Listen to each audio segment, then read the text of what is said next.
God and the injunction to love one's neighbor. So because God is love, all the laws of God are directed at edifying his children, promoting unity, promoting love among his children. So the question is, what are the tenets of the Christian faith? Is love of God with all of one's heart, and love of one's neighbor as oneself. So to take a step backwards, have you always thought in these lines as a Christian? Have you always tried to engage the news, politics, your field, everything? Or was there a particular time in life and occasion or something that triggered it in a sense? Well, I wouldn't say I've always tried to do this.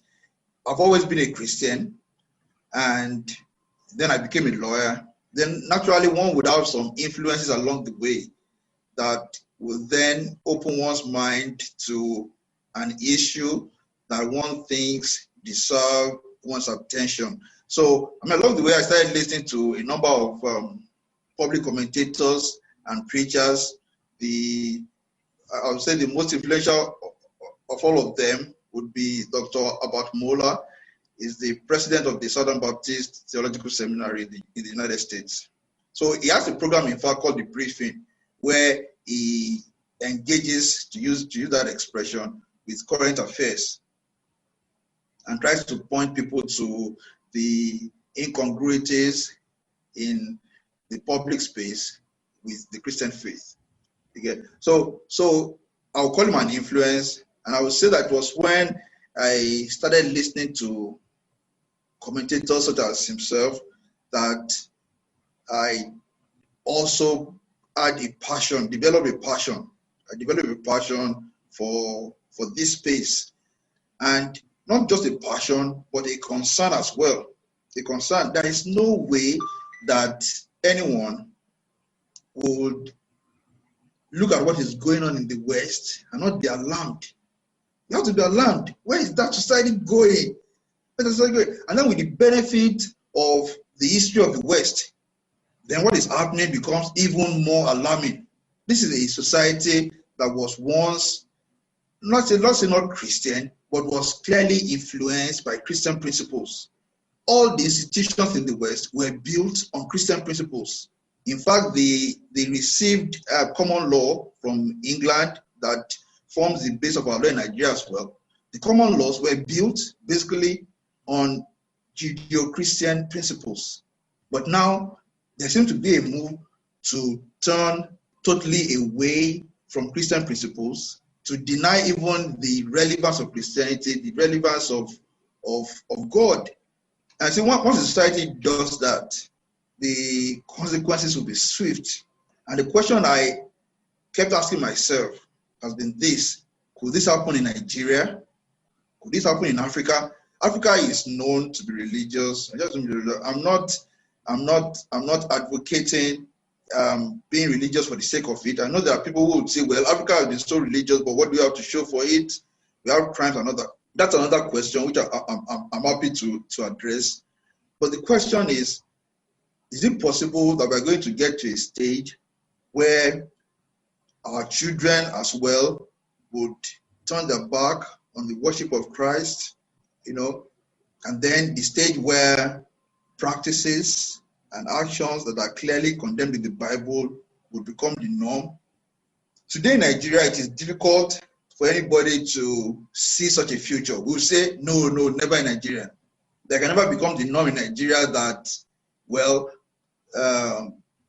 men of the same sex would proudly announce themselves as such in the public space.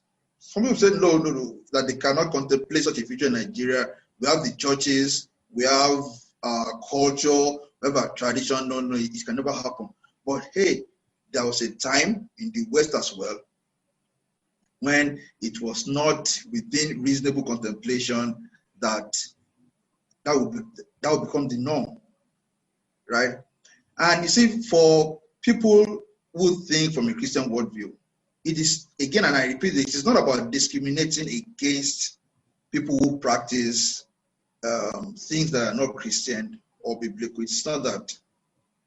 It is that when a society begins to normalize principles, beliefs, and practices that are not Christian, it goes beyond just normalizing it. What a society is doing is ultimately to discredit the Bible. Many liberal thinkers, if they would confess to it, what they want to see is a post-religious world, a post-God world. That's what they want to see. And that is where they're ultimately going. So I tell people that, see, when people insist that our children should be taught that there are more than two genders, when they say, look, the curriculum in our schools should include courses saying that there are more than two genders. Why? Because our children need to know the world around them. Don't indoctrinate them with what you believe. Let them know the world around them so that they are not taken by surprise when they go out and they see that somebody is not identifying as either male or female. And I tell people, I say, what that worldview is attempting to do is to discredit the Bible. So imagine a child who has been exposed to such education. Then when that child begins or becomes able or matured enough to read the Bible, and he reads what Genesis says, that male and female he created them, what's he going to say? He's going to say, what book is this? What archaic book is this? I've been taught that there are multiplicity of genders. So he's going to see that as an archaic book. Definitely. Well, if it was a good book at some point in history, it no longer is. That is what such a child would, that's the conclusion that such a child would reach. That maybe the Bible was a good book at some point, but it no longer is. So that's the danger of normalizing these practices, these beliefs. And we're not saying those practices and beliefs are not good because they will discredit the Bible. No, we're not afraid that they could discredit the Bible. Ultimately, they won't succeed. We are saying that the law of God is perfect. Perfect for the human society because God created us and society. So any attempt to turn away from it is a recipe for disaster. Any attempt to turn away from the law of God, which is perfect and given to us for our own good, it's a recipe for disaster. And that's why we are concerned for our society. Yeah. Some years ago, I think about 3 years ago, I attended an event in Lagos. But during that event, there was this conversation. It definitely wasn't a Christian event. It was an atheist. It was a group of atheists in a sense. And during that event, most of them were lamenting that as kids, they were being indoctrinated by their parents and all that. They were being forced to go to church and things like that. And so one of the speakers actually did say, if those people are indoctrinating their children in a sense as Christians, why don't we also indoctrinate our own children? So when I'm told that you shouldn't indoctrinate kids, allow them to, to be open-minded, there is something that will influence you. Something has to influence you. There's no vacuum in it. Absolutely. Something. So if as a parent you don't influence your child, call it indoctrination, fine, or whatever. If you don't influence your child, something with maybe TV, the secular world out there, his or her friends. Yes. If you're not the primary influence on your kids, something or someone else, fill space. Exactly. So what do you think in all this? What do you think should be the role of parents in the life? Because I fear for even my own generation as young as I am, talk less of the next of the next generation in a sense. Because whether we like it or not, the world, I don't know, maybe I'll ask you if you're optimistic or pessimistic. The world is moving fast and fast away from, it's not like the world hasn't been moving away from God, but it's like we're being awakened to the fact that things are getting worse. Yes. And so part of, you can look at the Black Lives Matter movement and all that, part of what they're attacking is the nuclear family. And so even if we don't have that group, in a sense, the family to hold us together, then what else are we going to have? So what do you think should be the influence of parents in the lives of their kids, especially at this time? Okay, thank you. And I'm going to say that, you see, all these concerns that you have expressed and that I've mentioned earlier on are the same concerns that Moses had when the Israelites left Egypt and had to pass through pagan towns and had to inherit some of the pagan territories.